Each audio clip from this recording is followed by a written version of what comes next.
Hey, it's been a while since I made a video, but here we are. So today's topic is going to be the 15th anniversary of Hurricane Katrina, which 15 years is a long time when you look backwards, but in some aspects it doesn't seem like it's been that long.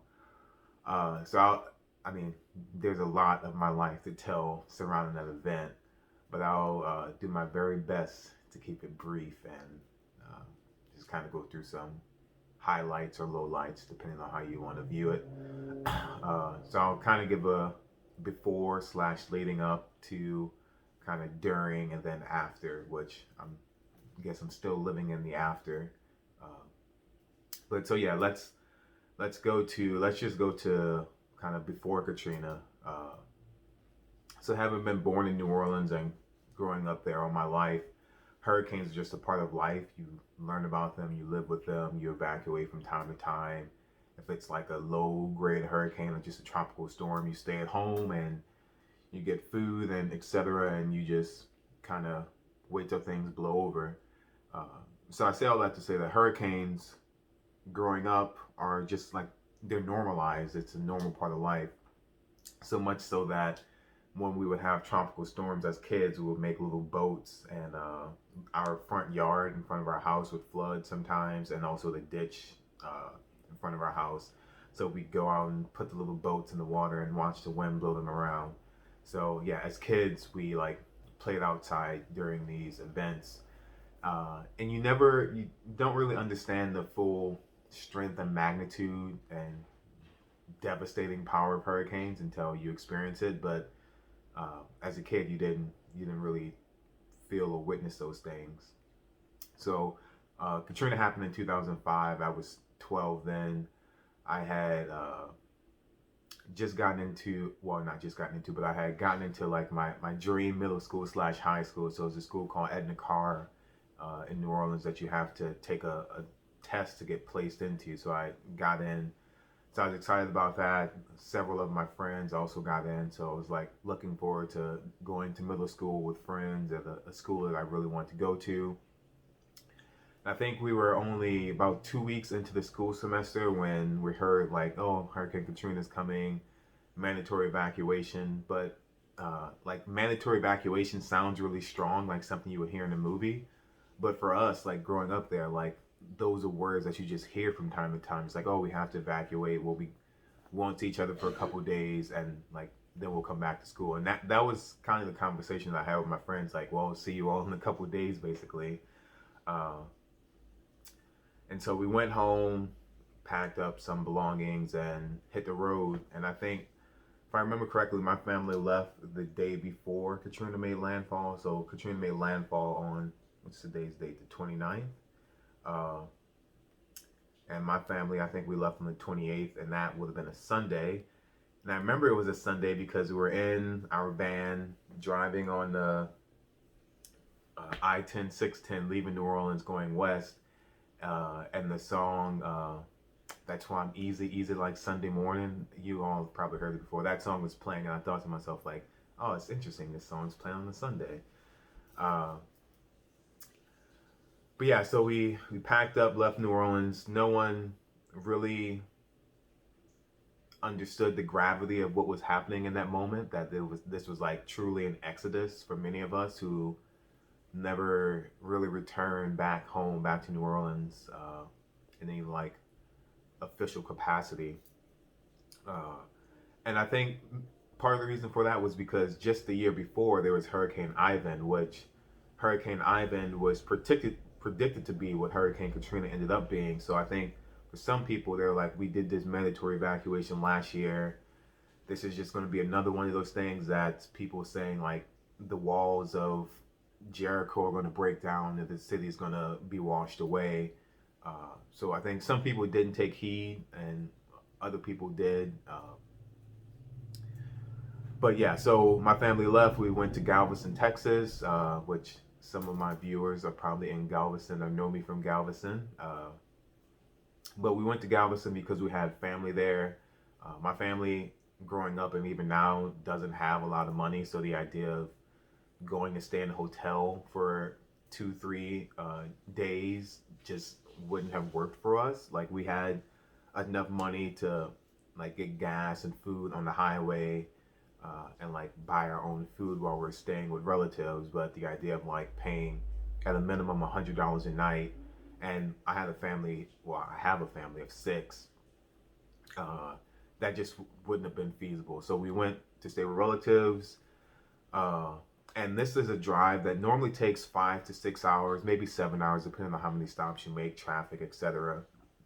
But for Katrina, it was a drive that took us 24 hours. 24 hours sitting on I-10 West, barely making any progress at all sometimes. I mean, it was complete gridlock at times. And that's like a weird thing. I think during that part of the trip is when maybe the gravity of the situation really started to dawn on me, because at the time I had my first cell phone. I don't even remember what the name of the phone was, but there was, I think, an LG flip phone or something like that. And this was obviously back in 2005, where like having internet on your phone was not like a standard thing. You had to pay for like per minute or something.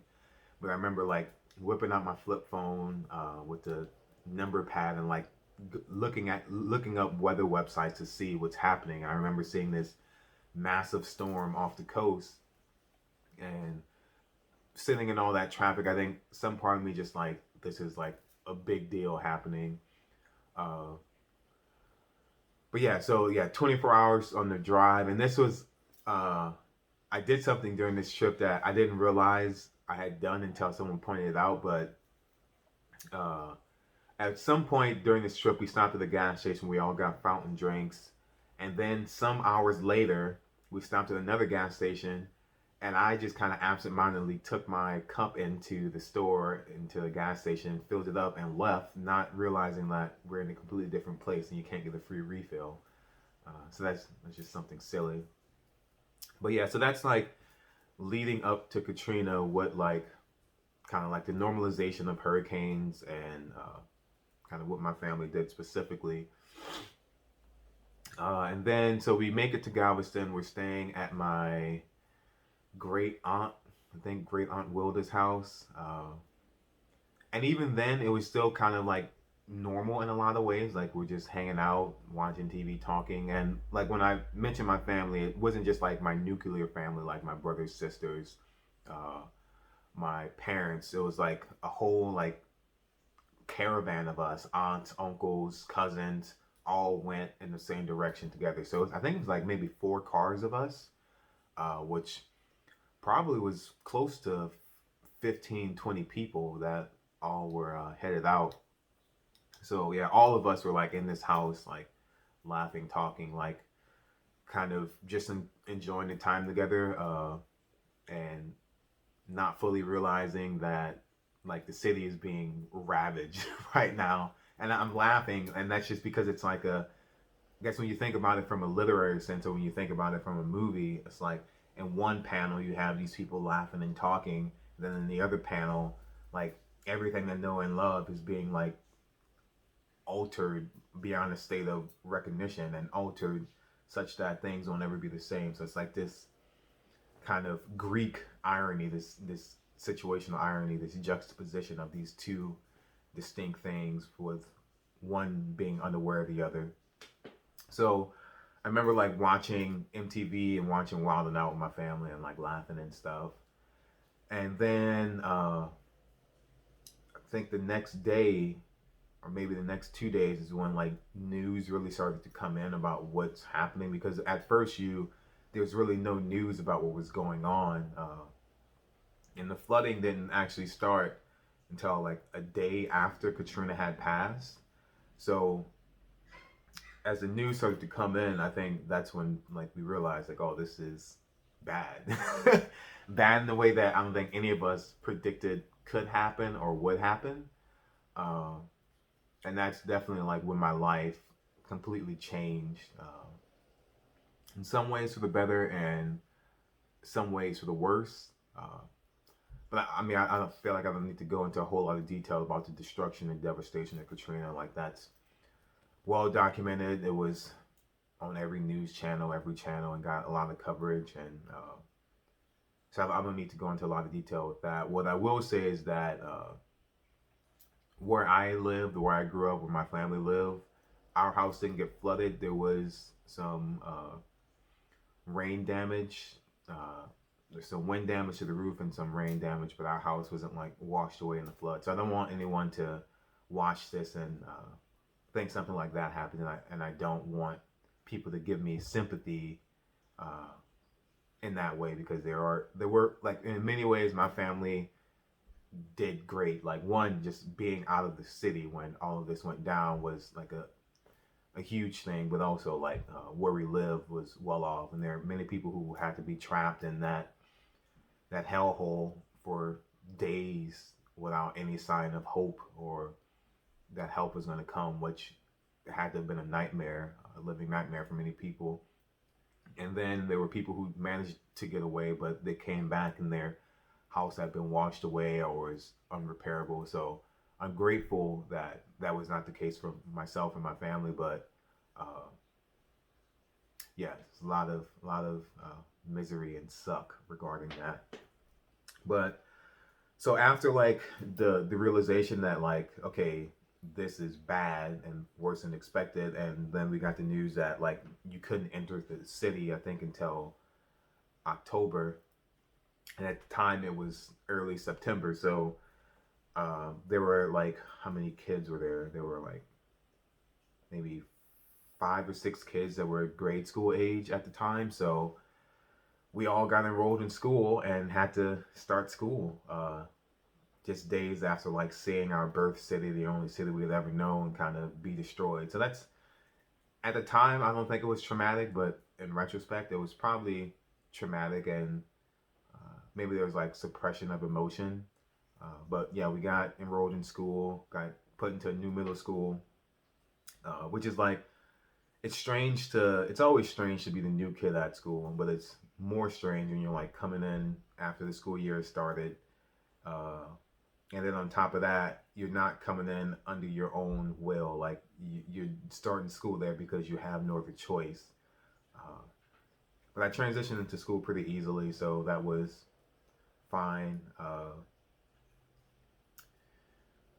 But yeah, it's like, it's that part of my life, those 6 years that I lived in Galveston, definitely was like a transformation of like my personality and maybe like my responsibilities.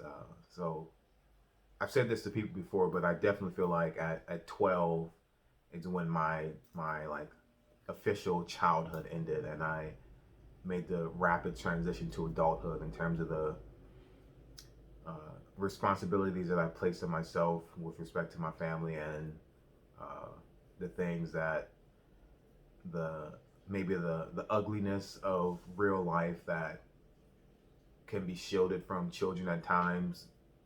Just in these circumstances, that was not possible, and so I had to face the realities of life in ways that maybe many 12-year-olds didn't. And that's why sometimes people like tell me I'm mature for my age, and that's something that I heard a lot more when I was younger. But I feel very conflicted when I'm told that I'm mature for my age, because I think a lot of that maturity came in ways that no one would really want to go through. And so when people tell me that, it's like, well, cool, like you think I'm mature, but that maturity came at the expense of like having a normal teenage life, which my teen years were definitely not standard, at least not standard by like movies and popular media, etc. Yeah, so yeah, after Katrina, my life was different. We went from like living in a house that we owned to like living in rental properties that you don't own, that you don't have any control over. You have to deal with landlords who don't care about you and stuff like that. Then you also have to deal with like being in a completely different economic situation where now you have to pay rent, which means your family has less money. And on top of that, on top of paying rent, you have all of these other financial obligations. So for almost most of the 6 years there, my family like in many ways lived on the goodwill of others through either like money from FEMA or other charities or people like strangers, family, friends, like helping out with stuff. And it's a weird, it's just a very dramatic shift in lifestyle. In addition to that, so in New Orleans, my family lived in two houses in 12 years, and they were right next door to each other in the same on the same property. So that wasn't a big shift. But in my time in Galveston, we lived in one, two, three different houses and two different hotels at different times. So when we first got to Galveston, like I said, we stayed with a great aunt. Then she didn't want us living there anymore for who knows what reasons. Maybe she just wanted her space back, even though she understood that this was a shitty time for us. But yeah, she basically kicked us out. Then we went to stay in Casa Del Mar. Those of you in Galveston know where Casa Del Mar is, and that's where we called home for a while. Then Hurricane Rita actually happened, so we went and evacuated to Dallas. So 2 weeks after we got to Galveston, we had to evacuate there for another hurricane. Stayed in Dallas for a couple of days, came back. When we came back, we stayed at at Moody Gardens, which Casa Del Mar, for those of you who don't know, is like a vacation rental type of place. So it's like has a full kitchen and all that stuff. So it's like an apartment, which is fine for a family. But Moody Gardens is like a conventional hotel. There's no kitchen or anything. So we ate a lot of fast food, ate a lot of microwave ramen and stuff, which sucked. I think we stayed there for 2 weeks. And this whole time, like you're going to school, you're leaving your hotel room to go do algebra, and then you're coming back to take out food and microwave ramen, doing your homework in this small 2-bed hotel room. So it's, yeah, like I said, very dramatic change in life. So yeah, we kind of lived in several different places while we were in Galveston. At one point, 8th grade, we were living in a hotel. We were living in Casa Del Mar. That was our residence. That was where we went to school from and got dropped off and everything. And that's like, I think in a lot of ways that like maybe stunted my social growth, because it's awkward to invite friends over to your hotel room when they all have houses and like pretty normal lives. So I didn't really like develop friends. Like I had friends at school, but I never really did anything outside of school thing, because I was like just really insecure about my family's living situation, about our financial well-being. And also like the school that I ended up going to, because we were in Casa Del Mar when we got signed up for school, the local school in that area, Weiss Middle School, shout out to Weiss Owls, that was toward the more affluent part of Galveston. So I was going to school with kids whose families were in a very different financial state than my family was at the time, or even before Katrina, even when we lived in New Orleans, like families of people with children of doctors and lawyers and teachers and like these really nice professions. So I felt even more insecure about that, because that wasn't my family, and I was just afraid of being judged. So these are all probably things that people that knew me during this time didn't know, but there's a lot of insecurity there. And yeah, there's just like things that I had to do for my family. Like I helped my brother and sister with homework a lot, because my mom was just very stressed about making sure our day-to-day lives were viable and possible. So yeah, I took a lot of responsibility on myself to ease the burden that my mom felt, and make the lives of my siblings more normal, my younger brother and sister. So yeah, that was Galveston. We're at almost 20 minutes. I thought I'd say to make this quick, but yeah, so 18, went off to college, did my whole college thing, went to grad school, did that, and it was last year I was thinking about Hurricane Katrina, because I was like finishing up my dissertation, and I was just reflecting on my life and the things I had gone through and how I got to this point. And I mean, I can't reflect on my life without thinking about Hurricane Katrina and how that represented just a massive inflection point in the trajectory of my life. But I I was thinking about like there's like a whole generation of kids from New Orleans and that general area who experienced this event, were like cognizant of it, and whose lives are different after it. And it just made me think of like what happened to all the other children like me? Like what were their experiences, and like how did their lives turn out? So I just googled children of Katrina, and that's actually the title for a book, which I didn't know. So I ordered that book and read it. And the book, it's called Children of Katrina by Alice Fauthgill and Lori Peck. I think they're two sociologists who, uh, after Katrina happened, like went to different like evacuation places, and just contacted a bunch of people to interview their children. So they interviewed a bunch of children, and then from those children they selected like a cohort, like so they interviewed I think thousands of people, thousands of children. From that they selected like maybe a couple hundred that every now and then they reach out to them over the course of 7 years to see how their life has gone. And then from those children they selected seven that they routinely like got in contact with and met with and interviewed, etc., to get a more detailed understanding of their life trajectories.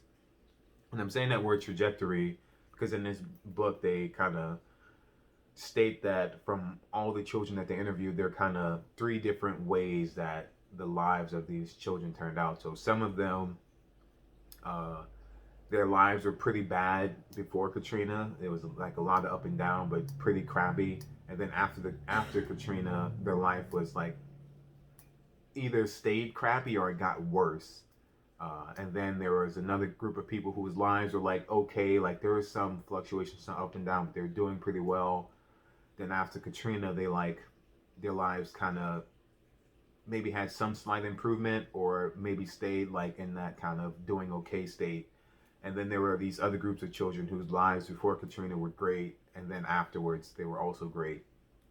And the difference between those three different levels and those three different trajectories is the children whose lives were not great before Katrina were uh, most likely like in situations where they're in and out of homelessness, extreme poverty. And so because they didn't have like a lot of resources uh, before Katrina, when Katrina hit, that lack of resources either made their life worse or just kept it the same way it was. Whereas the people in the middle, they had access to some resources, whether it be money, people, or know-how, knowing how to get resources. After Katrina happened, one second, my cat's being mischievous.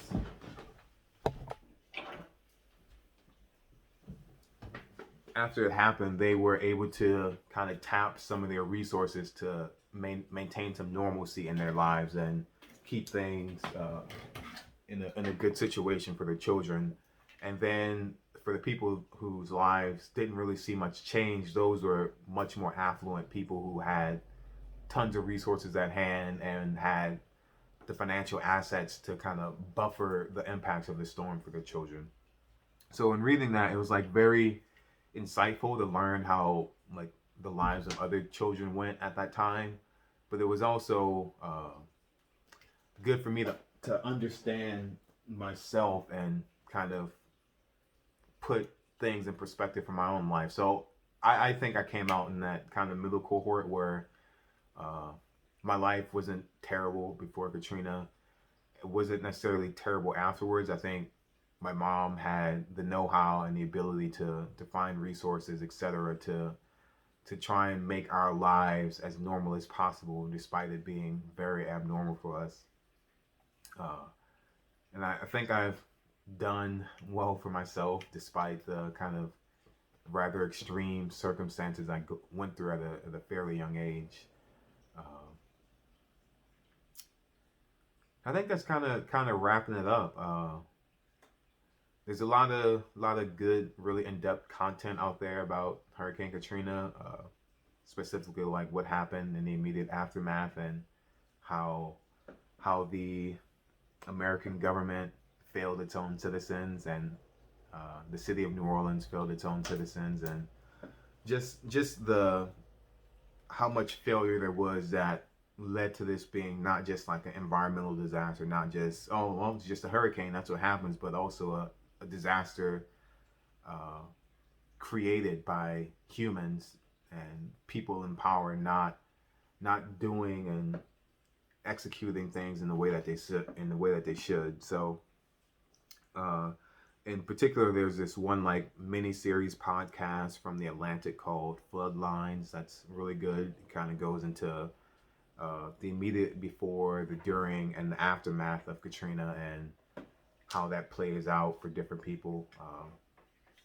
So I listened to that a couple months ago. That was really powerful, really insightful.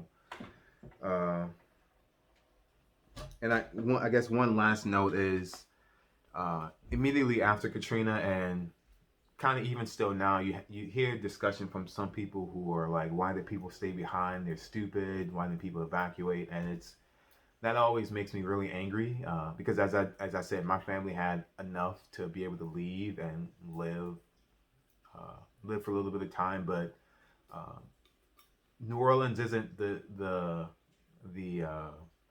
it's not a I think many people have this kind of Disneyfied version of the city where life is great for everyone and everyone's partying and it's Mardi Gras and great food and jazz all the time. But for many people, like my family, life can be pretty miserable at times.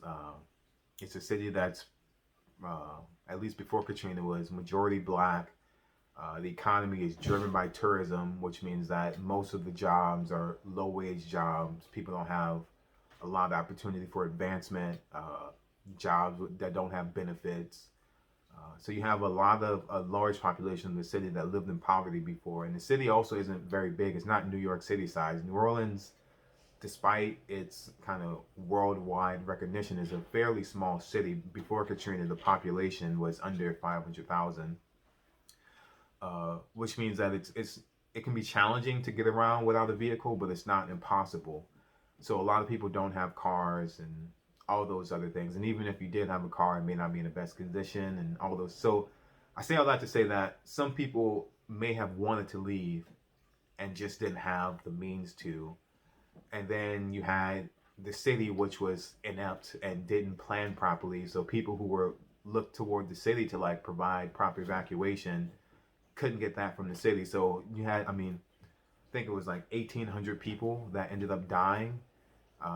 And many of those deaths were probably preventable with proper planning and execution, which is just really sad to think about. But yeah, that's a lot, and there's obviously a lot more that I could talk about. Maybe at some other point I'll kind of pick a point and just talk about it in more detail.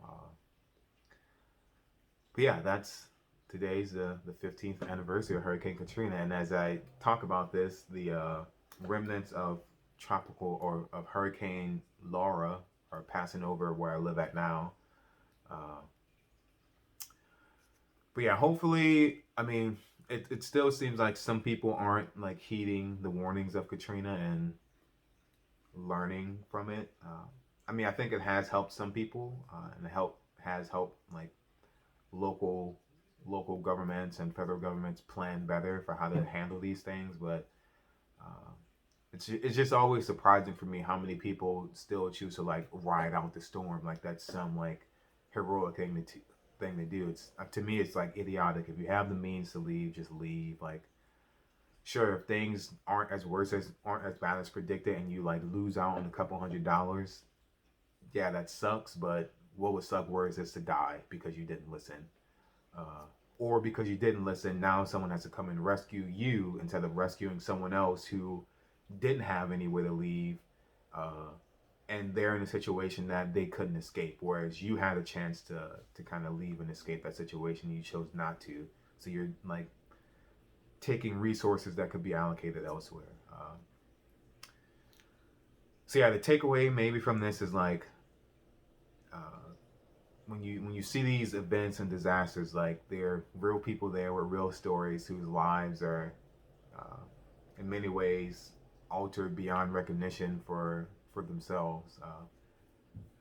And if you have the resources to help people when you can, you should do that, because you may be helping someone like me, someone whose family had limited resources and needed others in those times of need. And I definitely look back and think about how if we didn't have help from other people, I probably wouldn't be where am today. So I'm always thankful, and I always try to do my best to help others, because you never know how far that help can go. So what may seem small to you can be mountains for other people. So that's it. Did a lot of talking, a lot longer than I planned to. Hopefully some of this is useful or insightful or just interesting to you all. Thanks for watching. Catch you on the flip side. Peace out, homies.